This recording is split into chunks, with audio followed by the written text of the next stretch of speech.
viewers, and welcome back to Media Scan, your weekend dose of headlines, controversies and perspectives. With our men in blue breaking the jinx of 4 long decades in hockey and women showing their mettle in various events, this was a week of pride and joy. But with an adamant opposition, there was little headway in Parliament. So let's check out what made news. After 3 weeks of near washout, Prime Minister Narendra Modi lashed out at the opposition this week, calling their behaviour an insult to Parliament. In another event, taking a dig at the opposition, PM Modi said, while our sportsmen were hitting goals in the playground, the opposition was scoring self-goals with its selfishness. Quoting sources, media reports have highlighted how a section of the opposition was becoming increasingly uncomfortable with few parties for their adamant stance. Hearing a clutch of petitions on the Pegasus spyware issue, Chief Justice of India N.V. Ramana wondered why nobody had filed an FIR on such a serious issue, even though the matter had hit the limelight way back in 2019. Justice Ramana also questioned the lack of any real evidence furnished by the petitioners other than media reports. The Editors Guild of India and few individuals have gone to court demanding a judicial inquiry into the spyware controversy. It's 2 years since Jammu Kashmir and Ladakh woke up to a new dawn. With Article 370 rendered ineffective by a constitutional amendment in Parliament, true integration coupled with all-round development is the new mantra. We have a distinguished guest this evening who will share his views on the media's treatment of the subject as well as his perspective on the ground situation. A marginal rise in the overall COVID cases is causing some concern among the experts monitoring the virus's trajectory. Besides Kerala, which remains on top of the radar, the government has identified 18 districts in all, ranging from Maharashtra in the west to Manipur in the northeast, which are showing upward trends. Experts have cautioned against lowering the guard at this stage. Exactly 2 years ago, the Parliament of India rendered Article 370 of the Constitution ineffective through a constitutional amendment. 2 union territories were created out of the erstwhile state of Jammu and Kashmir. One, Jammu Kashmir, the other, Ladakh.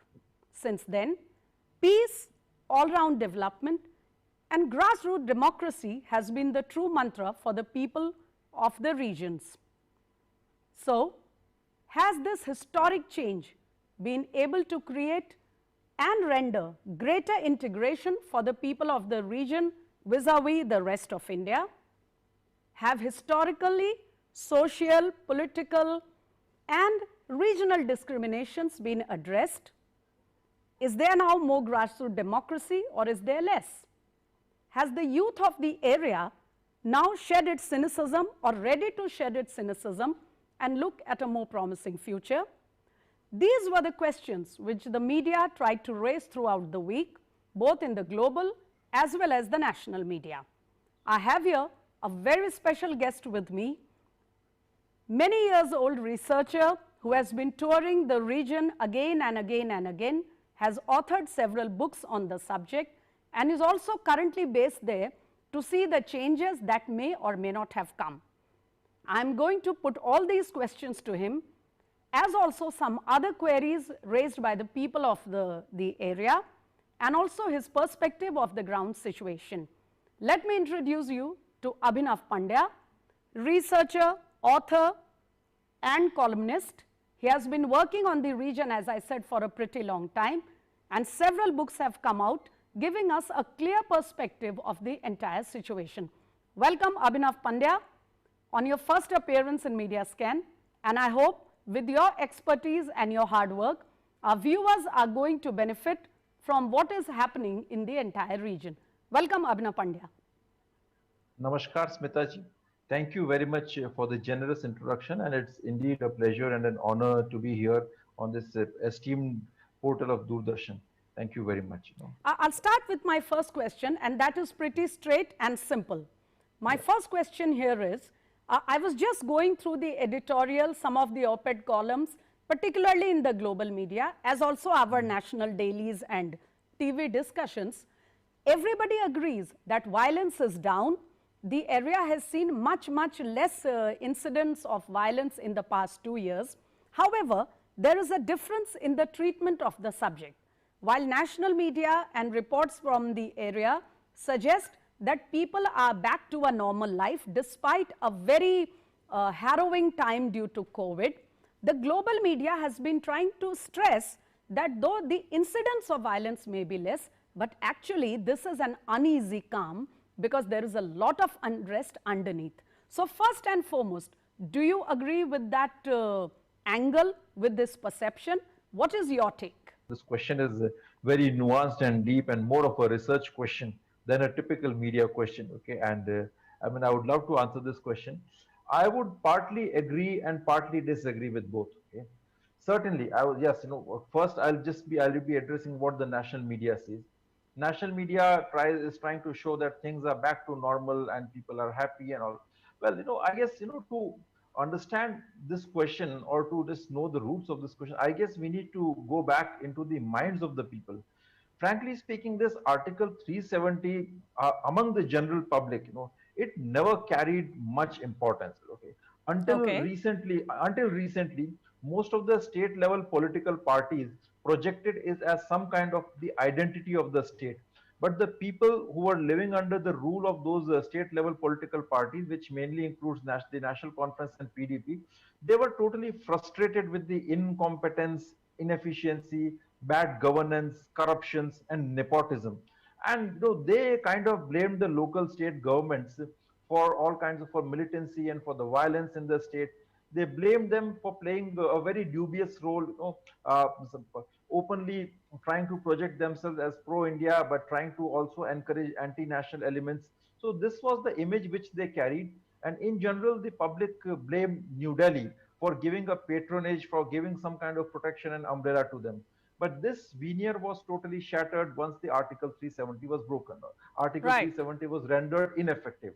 Now, after this, people are seeing that certainly the government is announcing new jobs, new employment schemes. The government is bringing slightly better governance to the rural areas, better electrification facilities. So for that reason, certainly they are happy about, certainly. But then once again, I would say that the deep rooted problems like very heavy Islamist radicalization, anti-national sentiment at the grassroots level, which is again a result of the years of hard work or like years of sabotage done by Pakistan and its proxies, which include Hurriyat and the other separatist elements in the valley, like Jamaat-e-Islami. So that sentiment is certainly there. And then So, Abhinav people are, Pandya, yeah, allow me to interject you here very yeah, yeah, briefly. yeah, You have touched upon the subject of radicalization. yes, I yes. have a query on behalf of our viewers. You see, it may be very easy to relate and correlate things for a researcher and analyst like you. You are an author, a geostrategy expert.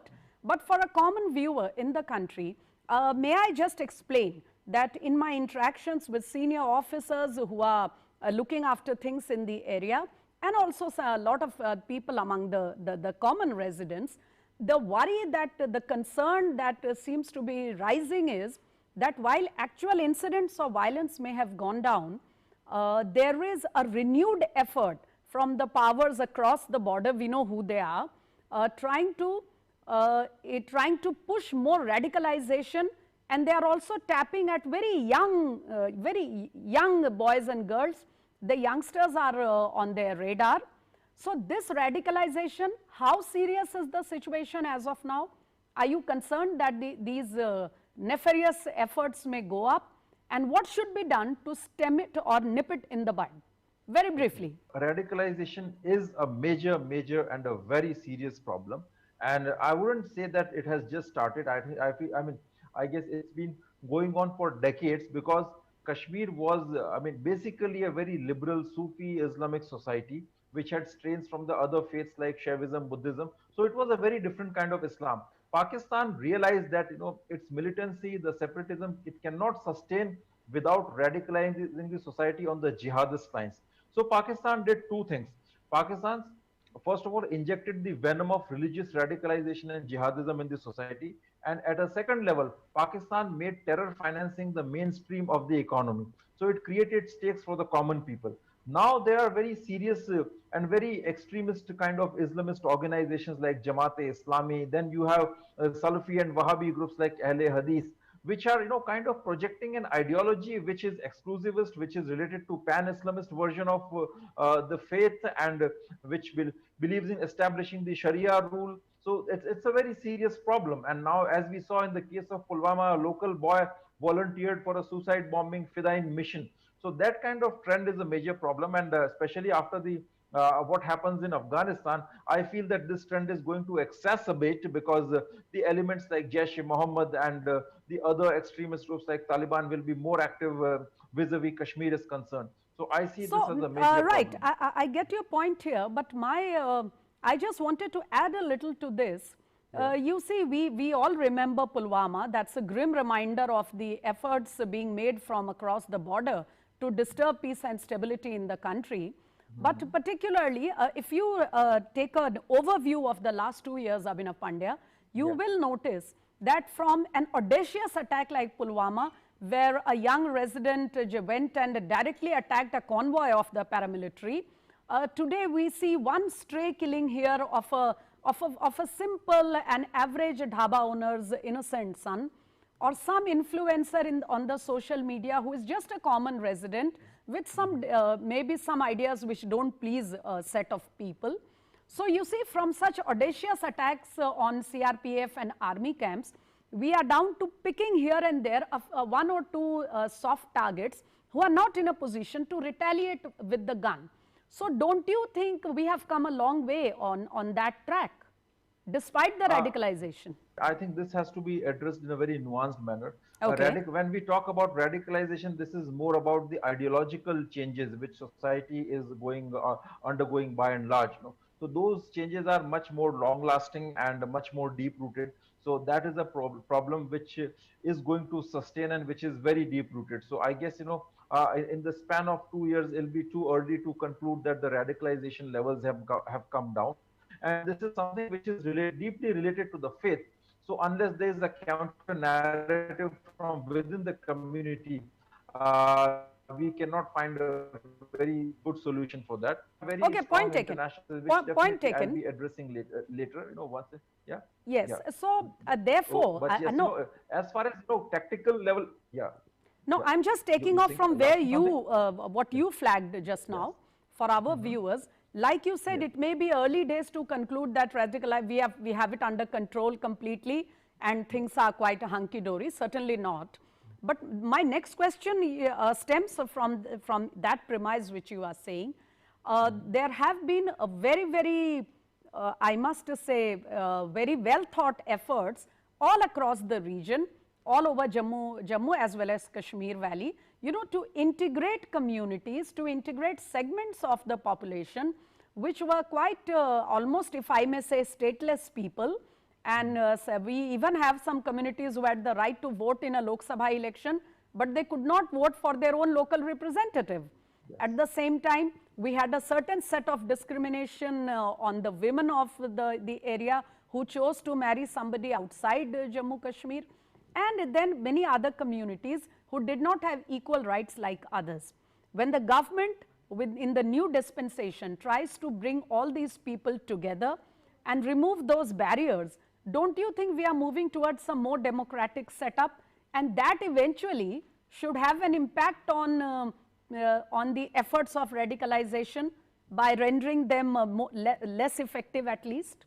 We are moving towards a more democratic society, and these sections who have been marginalized for decades, which includes people like the Valmiki community and the West Pakistani refugees, and even the females who have been discriminated against for decades, they stand much more empowered and strengthened, especially after this end of the special status of Kashmir. And also after the Panchayat and BDC elections, democracy looks to be empowering and strengthening itself. But then, yes, we have to be very mindful of the fact that those structures which strengthened and which reinforced the forces of separatism and religious extremism are still very much intact. and that includes organizations like Jamaat-e-Islami. In a democratic society, when an organization holds a very special religious and a social authority, then that organization itself becomes a very important player in the entire democratic process also. So maybe sooner or later, these organizations will start influencing the local panchayat and BDC elections, the grassroots level democratic process also, like the way they did the state level politics in the past. So we have to make sure that this current strengthening of the democratic process goes in a smooth way and it goes unpolluted from the pernicious influence of such radical and extremist organizations. So for that, we need to launch a very effective crackdown on such extremist organizations and then empower democracy. I mean, go ahead with our process of empowering democracy. So thank you, Mr. Pandya, for putting it so clearly for the sake of our viewers. And the next obvious question that stems from what you have just raised is, since, you know, it's very easy to keep on slamming Pakistan and blaming the Pakistan establishment, ISI, for trying to foment trouble among our own population. But the fact remains that they do still have some boots on the ground, and that issue needs to be addressed in a holistic manner. You just mentioned organizations like the Jamaat-e-Islami. We recently saw the rise of the TRF, which claims to be a very locally raised organization, but we know where the connections lie. So my next obvious question here is, what should be done, what can be done at this point of time to address this challenge of radicalization, and how do you think we should go about it in the next, say, few months down the line or 1 year down the line when we meet again in August 2022?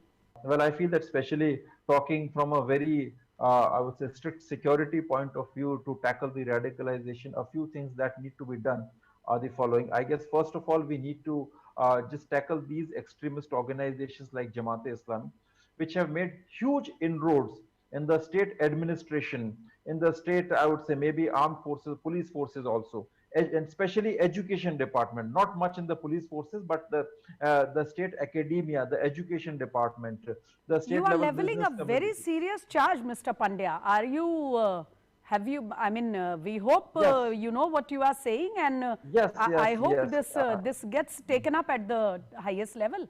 Yes, yes. I mean, they have made. Recently, we saw. I mean, if you read the local newspapers, there was a fellow who was working as the secretary in the municipal corporation of Srinagar. He was arrested. I guess he was a surrendered militant, and he was found to be associated with anti-national activities and the separatist groups. So this is just one example. But if you just go and see at the grassroots level, especially in particular the academia, okay, these people have made very huge inroads.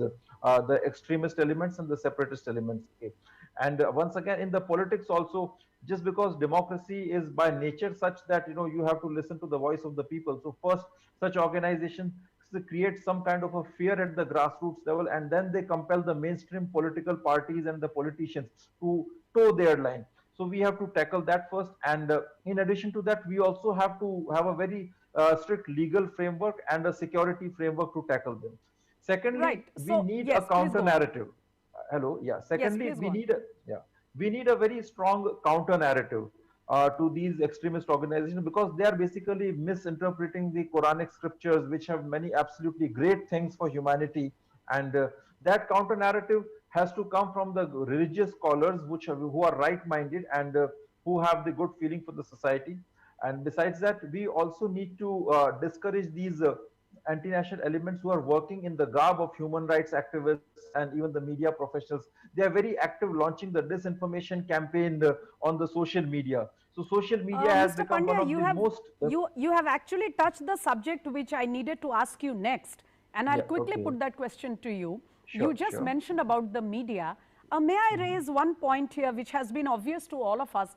You see, the national media has taken a very holistic view. If I refer to the editorials and the columns, and even some columns by people who have been very active in the political structure of Jammu Kashmir, all of them do believe that grassroots empowerment is the only key Yes. to bringing things on track. But on that point, there's a certain, discordant note in the global media, especially the Western newspapers, Western television networks.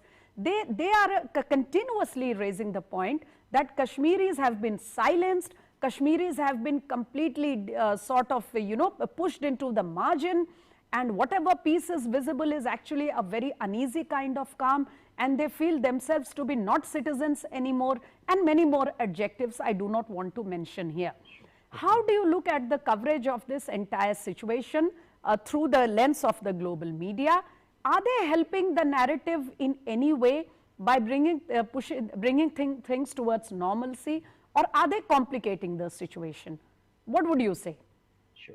Well, I wouldn't call it the entire global or the Western media. It's only some particular segments. I mean, I can also cite certain examples from the Western media outlets who have positively or rather objectively analyzed this situation. Especially, like if you look at the most recent article by Michael Rubin, who has been the former advisor to the U.S. Secretary of Defense, I mean Secretary, and the Pentagon also. He advised the provisional government of Iraq also. He's a very prominent authority in the U.S. security circles. He has taken a very objective and nuanced view of what happened in Kashmir.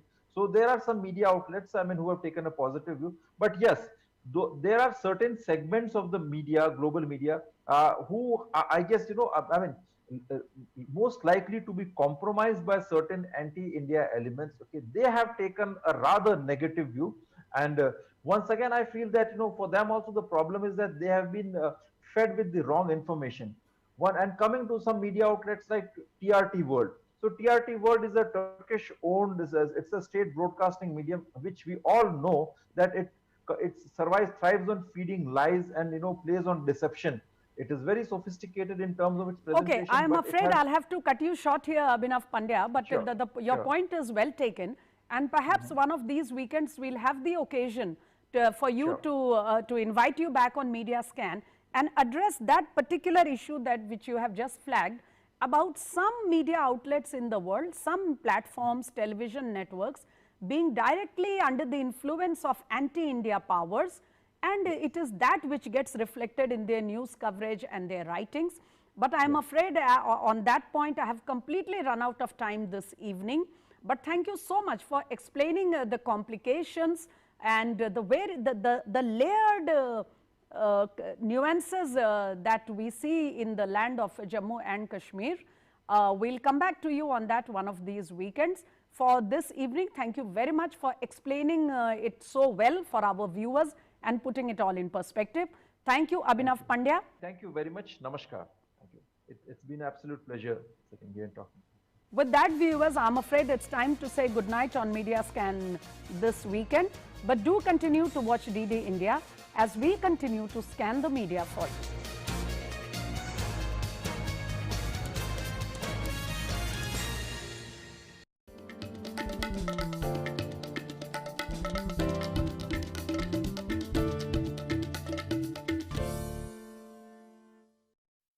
Your window to rising India. India's voice on global platforms. Latest news from India and around the world.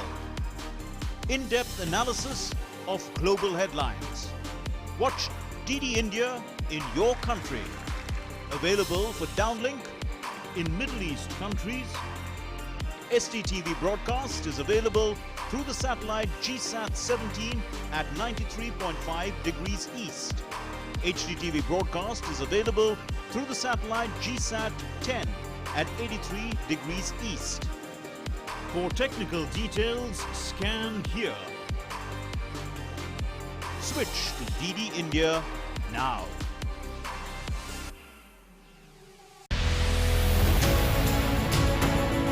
Doctors Charter special edition on COVID series where we decode the COVID pandemic. We talk about the big picture. Are we now, as we speak, Dr. Shetty, in the grip of the situation? I am very, very optimistic, and I am convinced that if we play our cards well now, third wave of COVID will be nothing but an epidemic of common cold. I am confident that India will become the first country in the world to dissociate healthcare from affluence.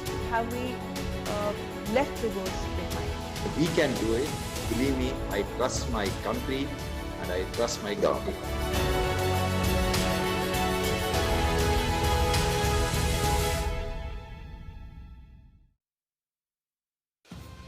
As India presides over the United Nations Security Council, we talked to Ambassador T.S. Tirumurthy to know about India's vision, guiding principles and priorities. Overwhelming majority of the UN member states, they firmly support the comprehensive reform of the Security Council. So an expansion of the Security Council, both in the permanent and the non-permanent categories, is now indispensable. As well as signature events planned for the month of August. There are three major areas which we will focus on in August: maritime security, peacekeeping, and counter-terrorism. Watch India at UNSC at 8 p.m. on Monday, 9th August, only on DD India.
Thanks for staying with us on DD India. You're watching Doctor's Chat. I'm Sakal Bhatt. It's the Indian scientists who identified Delta variant or Delta plus variant and submitted to the global database. And since then, it has actually spread across to more than 80 countries. Now, on Doctor's Chat today, we're going to explain to you in detail what do we actually understand by these variants? What are the distinguishing factors between Delta and Delta plus variant or variant of concern as it is called? And most importantly, we're going to examine is Delta plus variant more severe or highly transmissible than the Delta variant? And is vaccination the one-time solution even when we talk about the mutations and various variants that continue to come to fore? And to do so, we're very glad to have with us on the Doctor's Chat, Dr. Krishna Reddy. He's Country Director, Axis Health India. In fact, Dr. Reddy has had a very long and distinguished career in India as well as abroad. Internationally, he is recognized as the pioneer in primary health, digital health, as well as integrated healthcare. Dr. Reddy, it's such an honor to have you with us again on DD India. Thank you so much. Let me quickly simply start by asking, if you could just explain to our viewers, what do we actually understand,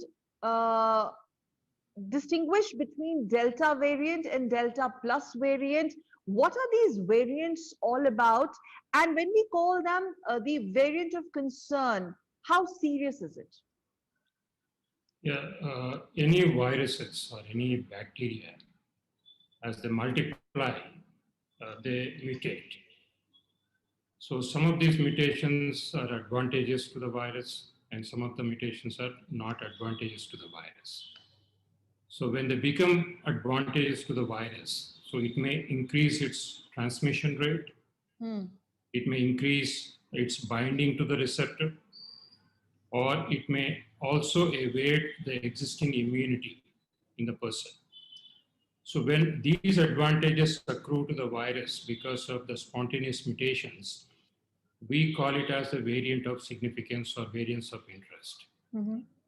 But some of these characteristics are actually of concern. For example, if suddenly the transmission rate is 50% higher, or its receptor binding efficiency is much more than the earlier version, or it is able to evade the prior immunity either because of natural infection or a vaccine, then it becomes a variant of concern.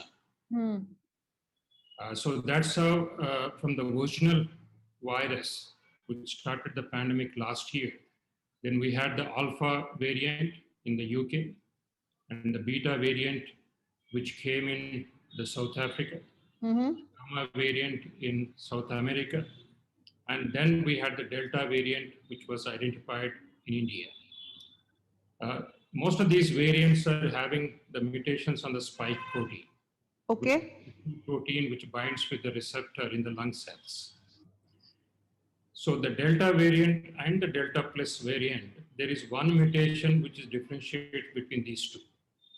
But in terms of the evolution, it pertains to the Delta variant evolution. That means it carries some of the mutations unique to the Delta variant. In addition, it has one more mutation called 417N. So this is the mutation which was noted in the South Africa. So the concern between the Delta plus and the Delta variant is that the Delta plus has this mutation which might confer the resistance to the existing immunity. So that is the difference between the Delta plus and the Delta variant. So is that the reason why Delta plus variant is more severe or highly transmissible than Delta variant? It's this additional mutation that makes the difference? The Delta variant itself is highly transmissible compared to the Alpha variant. The Alpha variant was almost 40 to 60% more transmissible than the original variant. Then the Delta variant, which underlies our second wave, and also which is now spread almost across 90 countries in the world, itself is about 70% more transmissible than even the Alpha variant, which was noted in the UK. So the Delta plus variant, it is still not clear whether it is more transmissible or not.